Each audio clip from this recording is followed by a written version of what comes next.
V tomto videu si povieme, ako zvýšiť jednu z najdôležitejších metrík na tvojom e-shope, ktorá doslova vystrelí tvoje zisky ku hviezdam. Čau, moje meno je Eddie, možno ma už nejakú dobu sleduješ, alebo ma teraz vidíš úplne prvýkrát. Aj keď som to v posledných rokoch moc neprezentoval na verejnosti, tak za posledných 6 rokov som pomohol môjmu kamarátovi vybudovať agentúru na správu sociálnych sietí, ktorá je dnes číslo 1 agentúru na sociálne siete v Česku a robí dnes viac ako 12 miliónov korún ročne. Takisto sme s mojou priateľkou založili beauty značku a za prvé 3 roky sme na našom e-shope predali produkty za viac ako 7 miliónov korún. Tento rok som sa rozhodol, že budem formou obsahu zdieľať nejaké hodnotné rady a tipy, ktoré sme sa na tejto ceste naučili a pomohli nám, pretože viem, že v zahraničí sa to robí, u nás mám taký pocit, že to trochu chýba a keby takéto niečo existovalo, keď sme začínali my, tak by som to veľmi ocenil. OK, téma dnešného videa je niečo, čo sa nazýva average order value alebo priemerná hodnota objednávky. Pokiaľ tento termín počuješ prvýkrát a si majiteľ e-shopu, tak si to určite zapíš, pretože toto je veľmi dôležité a každý e-shop musí toto mať absolútne zjedené a musí to riešiť. Priemerná výška objednávky je koľko u teba priemerne utratí zákazník na tvojom e-shope z jednej objednávky.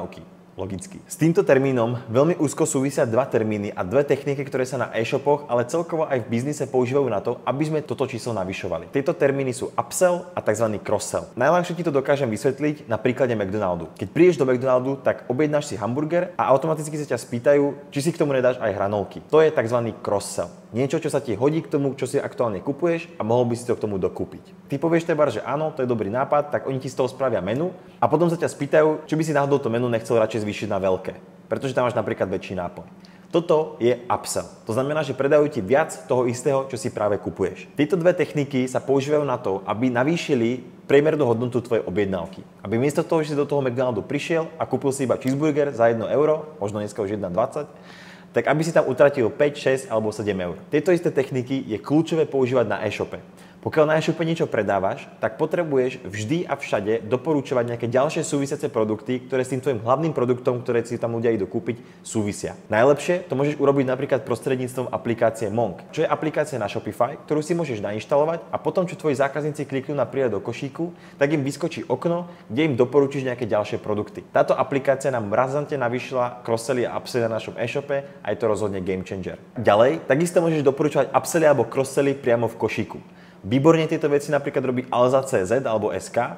Keď si niečo pridaš do košíku, napríklad si ideš kúpiť nejaký nový notebook, tak si všimni, koľko rôznych upsellov a crosssellov ti v tom košíku ponúkajú. Aby si dal poistenie, aby si dokúpil nejaké ďalšie k tomu produkty, nejaký obal a tak ďalej a tak ďalej. Naozaj majú to urobené veľmi dobre a práve preto sú tam, kde sú, pretože tieto veci majú doslova v maličku.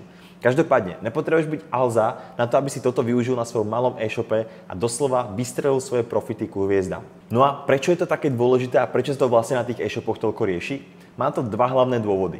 Dôvod číslo 1 je, že pokiaľ napríklad máš nejaké reklamné kampane a ty za toho zákazníka nejakým spôsobom zaplatíš, že vlastne on uvidí tvoju reklamu, príde na tvoj e-shop a kúpi si nejaký produkt, tak pokiaľ tebe sa podarí mu takto predať niečo ďalšie, tak v podstate ty si za toho zákazníka zaplatil iba raz, ale získal si z neho o mnoho viac peňazí. A vďaka tomu sa celý tento nákup pre teba stal o mnoho ziskovejší, pretože si nemusel platiť ďalšieho zákazníka, aby si kúpil ďalší produkt. Takto ti zostala tá cena za zákazníka rovnaká, ale tvoj profit šiel razantne hore. Druhý dôvod? Predstav si to na príklade. Jeden obchod má priemernú výšku objednávky 1000 korún alebo 40 eur. Zatiaľ čo druhý obchod má priemernú výšku objednávky 3000 korún alebo 120 eur. Pokiaľ by sme predpokladali, že obidva obchody majú rovnakú maržu, tak ten e-shop, ktorý dokázal optimalizovať svoju priemernú výšku objednávky na 3000 korún, môže minúť o mnoho viac peniazí do tej reklamy na to, aby tých zákazníkov nakúpil, než ten e-shop, ktorý má iba priemernú hodnotu objednávky 1000 korún. To znamená, že pokiaľ budeš mať vyššiu priemernú hodnotu objednávky ako tvoji konkurenti, tak si budeš môcť dovoliť utratiť viac do reklamy a vďaka tomu, že reklamné systémy ako Facebook alebo Google fungujú na základe aukcie, v podstate sa prebíjaš s ostatnými ľuďmi, aby si bol vidieť, tak ten, kto môže investovať viac, má obrovskú výhodu. A práve preto je to kľúčové, pretože týmto môžeš eticky a legálne doslova prevalcovať svoju konkurenciu, ktorá toto nevie. No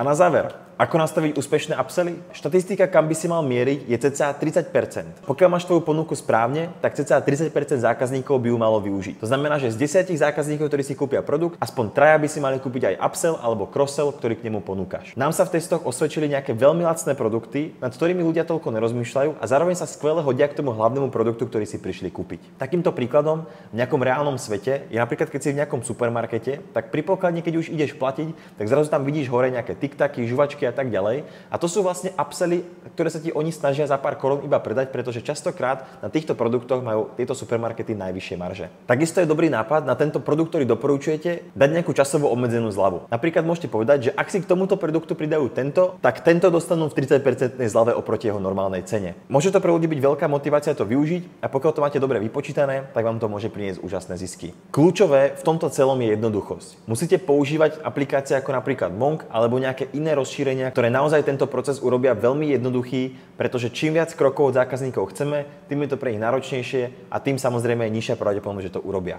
Takže, čo je veľmi dôležité, pridávanie cross-sellov a upsellov musí byť veľmi, veľmi jednoduché. OK? Takže aby som to na záver zhrnul, jedna z najdôležitejších metrík na vašom e-shope je priemerná výška objednávky, po anglicky average order value, a môžete ju zvýšiť pomocou cross-sellov, upsellov, napríklad balíčkov nejakých výhodných a podobných nástrojov, aby ste zvýšili to, koľko u vás zákazníci utratia, a tým pádom môžete viacej platiť v reklame a môžete takto prevalcovať vašu konkurenciu. Ja dúfam, že to bolo nápomocné. Pokiaľ áno, tak mi kľudne zanechajte nejaký signál pod týmto videom, aby som to videl. Prípadne mi napíšte do komentárov, o čom by ste chceli, aby som robil video na budúce. A pokiaľ ste náhodou začínajúci podnikateľ alebo už máte nejaký svoj projekt a cítite, že marketing je práve tá jedna chýbajúca skladačka, ktorá vám chýba na to, aby ste dostali na ďalšiu úroveň, tak dajte follow na môj Instagram. Odkaz nájdete takisto v popisku tohto videa. Ja ti ďakujem, že si pozrel toto video až sem a prajem ti veľa šťastia na tvojej ceste.